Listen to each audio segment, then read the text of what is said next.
अपने सद्गुरु पर विश्वास करना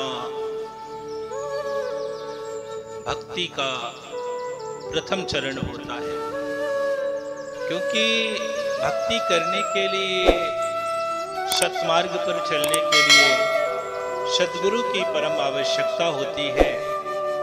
इसलिए सद्गुरु के वचनों पर विश्वास करना भक्ति का प्रथम चरण होता है।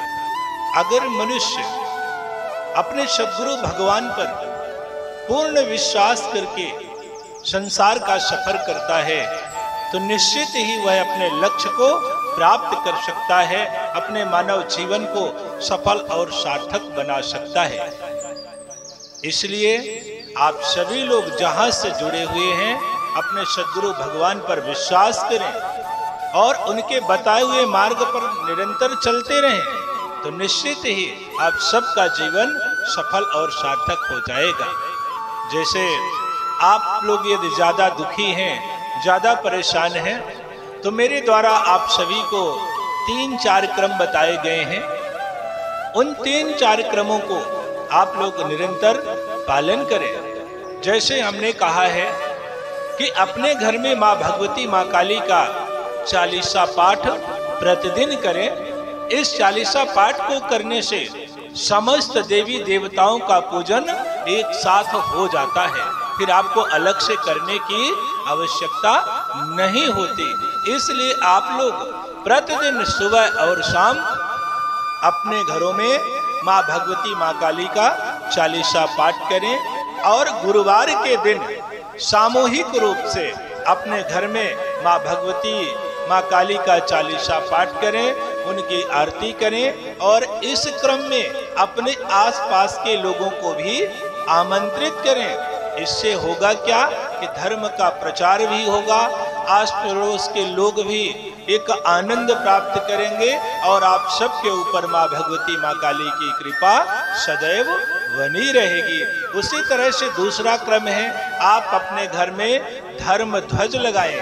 धर्म ध्वज एक विशेष साधना के द्वारा तैयार किया गया है और सबसे बड़ी बात है कि जब हम लोग रात्रि काल में साधना में बैठते हैं और आपके घर में जाना होता है, आपके घर के विषय पर हमें यदि जानकारी लेनी होती है, तो जब हम लोग सूक्ष्म यात्रा करते हैं तो यदि आपके घर में ध्वज लगा हुआ है, धर्म ध्वज लगा हुआ है, तो हमें शीघ्रता से पता चल जाती है कि ये हमारे भक्तों का घर है, ये माँ भगवती, माँ काली के भक्तों का घर है।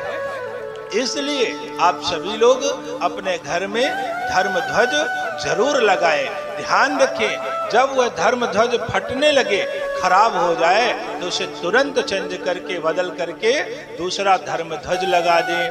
फिर तीसरी बात है कि आप सभी लोग अपने माथे पर कुमकुम का तिलक लगाएं, अपने बच्चों के माथे पर भी कुमकुम का तिलक लगाएं, क्योंकि यह कुमकुम एक विशेष साधना के द्वारा, मेरे द्वारा तैयार किया गया है, अभिमंत्रित किया गया है। यदि आपके माथे पर, आपके बच्चों के माथे पर कुमकुम का तिलक लगा हुआ है तो एक बार लगने से 24 घंटे तक वो आपकी सुरक्षा देता है, एक सुरक्षा कवच की भांति आपकी सुरक्षा करता है, रक्षा करता है। इसलिए आप सभी लोग अपने माथे पर, अपने बच्चों के माथे पर कुमकुम का तिलक जरूर लगाया करें। यह कहा भी गया है कि कुमकुम जहां पर लगाया जाता है वहां आज्ञा चक्र होता है, इसलिए हमें कुमकुम का तिलक लगाने से हमारा आज्ञा चक्र भी शीघ्र प्रभावक होता है, खुलता है हमारा आज्ञा चक्र। इसलिए आप सबसे आग्रह है कि आप सब लोग अपने माथे पर कुमकुम का तिलक जरूर लगाएं। फिर चौथा काम बताया गया है कि आप सब लोग जो एक विशेष मंत्रों के द्वारा लॉकेट तैयार की गई है, उस लॉकेट को आप देखेंगे तो दूसरे साइड में एक यंत्र बना हुआ है और उस यंत्र के अंदर माँ भगवती, माँ काली के विशेष मंत्रों को अंकित किया गया है, जो आंखों से नहीं देखा जा सकता। यदि आप उसे देखना चाहते हैं तो मोबाइल के कैमरे से उसकी फोटो जूम करके लीजिए तो वह एक एक शब्द आपको दिखाई देने लगेगा, आप उन शब्दों को पढ़ सकते हैं। तो कहने का भाव है कि यह यंत्र जो विशेष विधि के द्वारा तैयार किया गया है, अगर आप सब लोग उसे अपने गले में धारण करेंगे तो वो अचानक दुर्घटनाओं को रोकने में पूर्ण सक्षम है, क्योंकि उन बीज मंत्रों का जो चयन किया गया है, जो अंकित किए गए हैं उस यंत्र के अंदर, उससे माँ भगवती माँ काली की विशेष कृपा बनती है।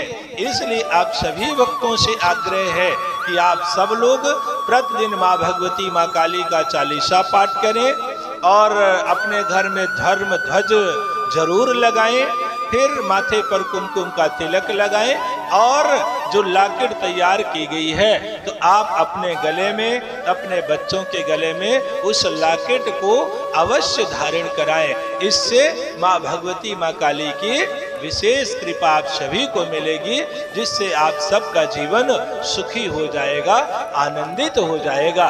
तो मैं आशा करता हूँ कि आप सभी लोग हमारी बातों को मान करके इन क्रमों को जरूर अपना करके अपने जीवन को आनंद से व्यतीत करेंगे।